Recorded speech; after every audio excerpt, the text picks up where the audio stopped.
Welcome back to my Legends Expanded Universe chronological timeline order, where I go through the Star Wars Expanded Universe in chronological order according to my personal timeline order and rank each and every individual piece of media on a 10-point scale.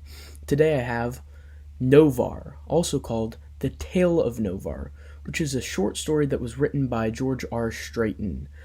This story takes place in approximately 4002 BBY and was published in 1996 by Weston Games. It is found in the Tales of the Jedi Companion. This short story tells the story of a really minor background character from the Tales of the Jedi comics. He is literally like a nobody in those comics, and his name is Novar. Novar is like this... He's like a butler slash servant to the king. He's like a royal advisor type of guy. And this story tells the background about him. I was very surprised that there's a story about this guy. I'd forgotten who he was, completely.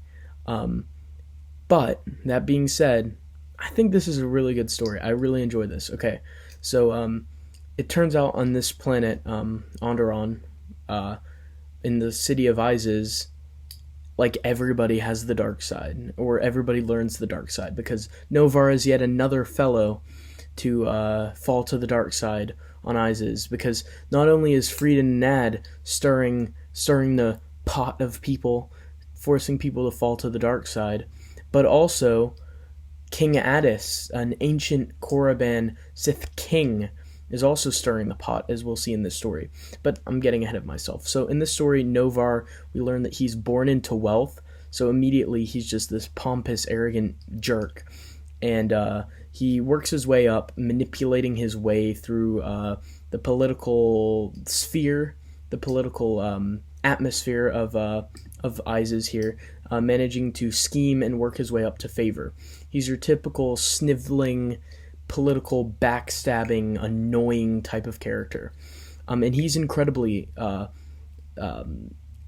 smart and conniving, because he is able to sidestep all the accusations that are thrown at him. And it specifically says when his lies were exposed, he easily shifted the blame to those who had discovered his falsehoods, and it got it to where they ended up being eaten out in the desert by wild beasts.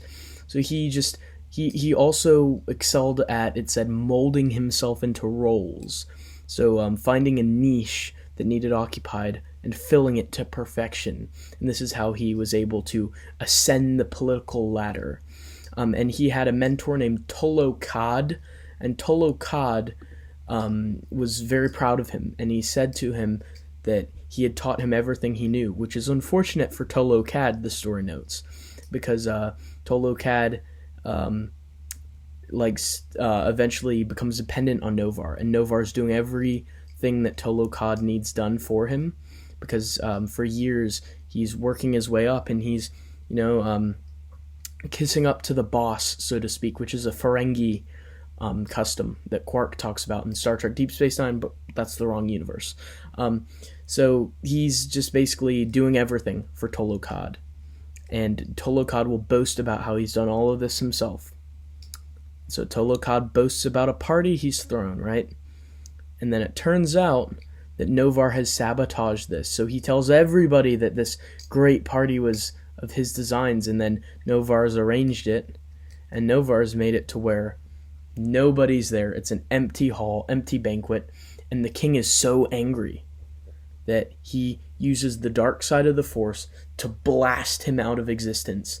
Like just disintegrate him on the spot with a dark side wave, it says, which is quite a huge display of strength. It also mentions he has a peculiar illness that is eating away at his body to where he can barely support himself, which is very interesting continuity, because if you're reading these stories in chronological order, we know where that's from. That's from when he gave in and embraced the dark side in the prior story. Very interesting indeed. So Novar sees that power on display, and he's like, I want that power. So he is now intent on also becoming a dark side adept. And so he becomes the new personal assistant to the king and convinces the king to teach him dark side force powers. So King Omen teaches Novar some dark side force powers on Onderon here. And Novar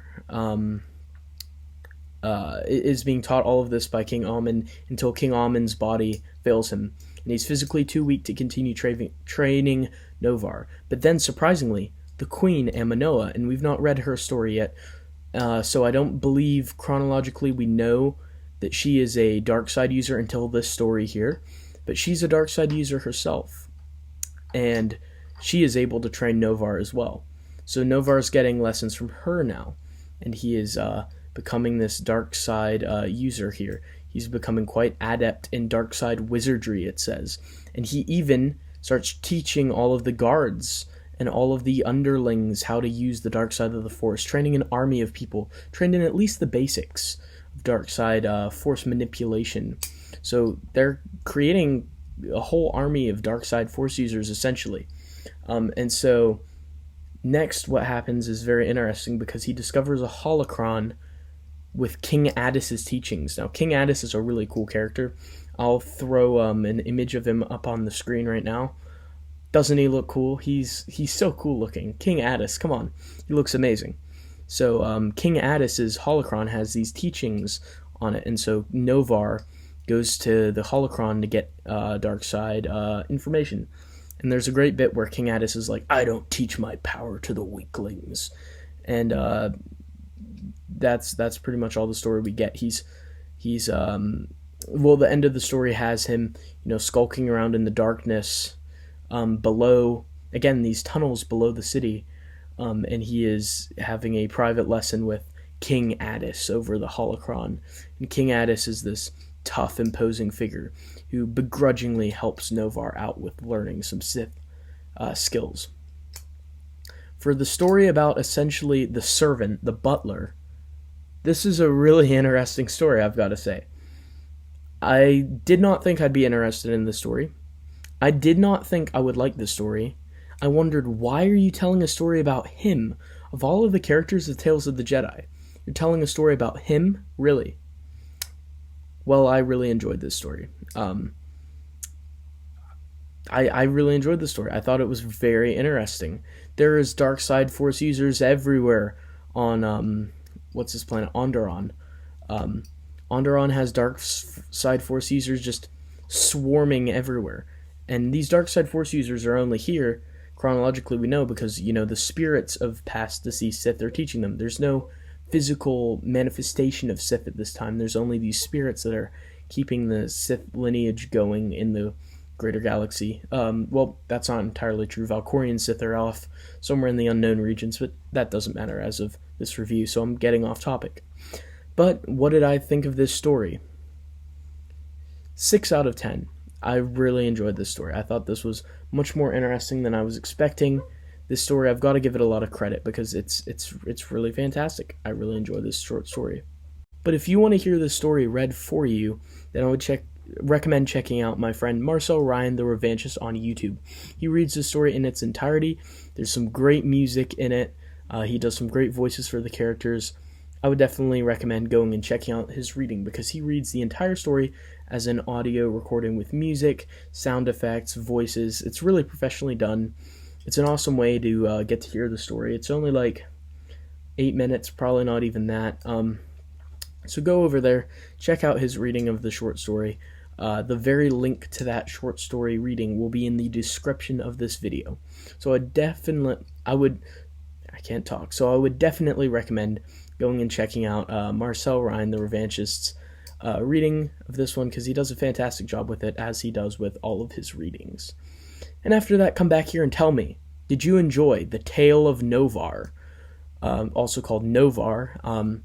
This short story, I really enjoyed it. But am I crazy? Did I rate it too high? Did I rate it too low? What did you guys think of this story? Was it as good as I think that it was? Let me know.